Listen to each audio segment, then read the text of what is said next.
Assalamualaikum warahmatullahi wabarakatuh. Perkenalkan, nama saya Deisha dari Prodi Pariwisata Syariah. Baiklah, kali ini saya ingin mengerjakan tugas ekonomi mikro dan makro. Adapun pembahasan yang ingin saya bahas, yang pertama yaitu pendapatan nasional, yang kedua yaitu uang, yang ketiga yaitu inflasi, yang keempat yaitu pengangguran, dan yang terakhir yaitu perekonomian tiga sektor. Adapun pembahasan pertama yaitu pendapatan nasional.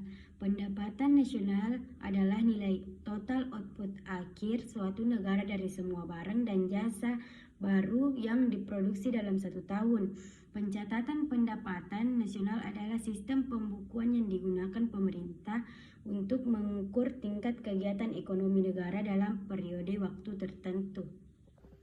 Adapun beberapa faktor yang memengaruhi pendapatan nasional, yang pertama kualitas SDA atau sumber daya alam, yang kedua masyarakat negara tersebut memiliki ilmu atau pengetahuan yang tinggi, yang ketiga yaitu potensi sumber daya alam, yang keempat jumlah modal yang digunakan, dan yang kelima tingkat teknologi yang digunakan, yang keenam stabilitas keamanan, dan yang ketujuh kebijakan pemerintah.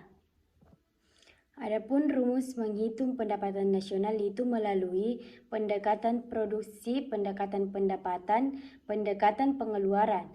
Manfaat menghitung pendapatan nasional yang pertama, mendapat informasi tentang tingkat kemakmuran masyarakat. Yang kedua, membandingkan kinerja ekonomi dalam berbagai sektor hingga daerah. Yang ketiga, membantu pemerintah mengukur perubahan. Yang keempat, melakukan evaluasi yang terjadi, dan yang kelima, mengetahui pertumbuhan ekonomi setiap tahunnya. Adapun pembahasan kedua yaitu uang. Uang adalah alat pembayaran yang sah yang dapat diterima secara umum. Syarat uang, yang pertama barang itu bisa diterima secara umum, yang kedua barang itu nilainya stabil, yang ketiga mudah untuk disimpan, yang keempat mudah untuk dibawa, yang kelima tidak mudah rusak, dan yang keenam mudah dibagi, dan yang terakhir jumlahnya terbatas. Nah, apakah kalian tahu alat pertukaran pertama di dunia?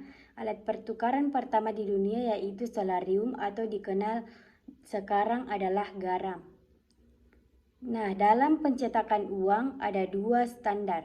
Yang pertama, standar barang adalah apabila suatu negara akan mencetak uang senilai tertentu, wajib menyimpan emas dan perak senilai uang. Dan yang kedua, standar keperayaan adalah senilai tertentu, maka negara tersebut tidak wajib menyimpan emas dan perak senilai uang yang diambil.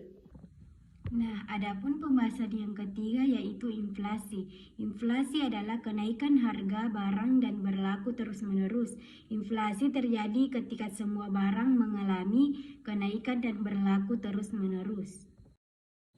Adapun pertanyaannya yaitu apa penyebab inflasi? Penyebab terjadinya inflasi adalah karena beberapa faktor seperti tingginya permintaan, jumlah uang yang beredar, naiknya biaya produksi, hingga faktor luar negeri.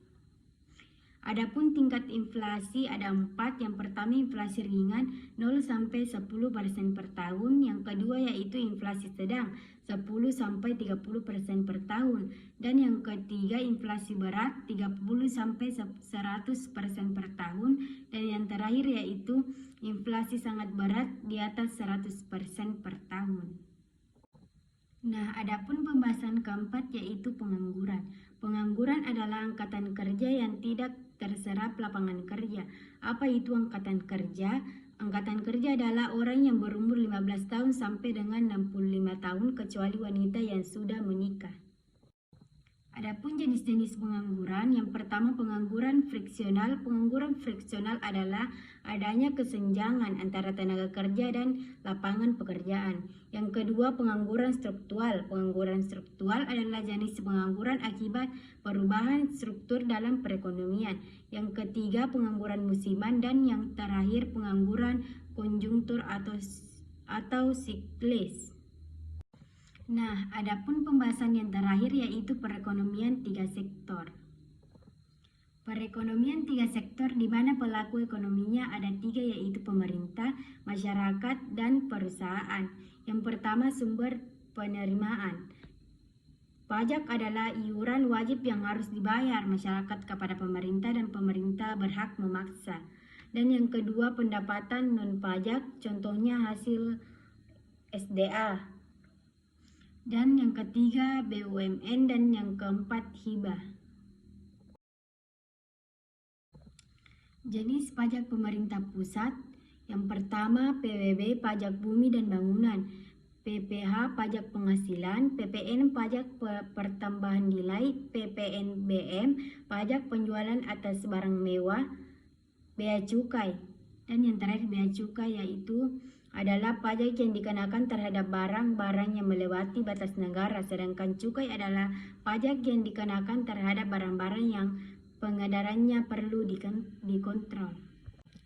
Adapun pengeluaran negara, yang pertama belanja rutin, contohnya gaji PNS, Polri, TNI, dan Bekasi. Yang kedua belanja barang, yang ketiga membayar bunga uang, dan yang keempat subsidi, yang terakhir pengeluaran bangunan.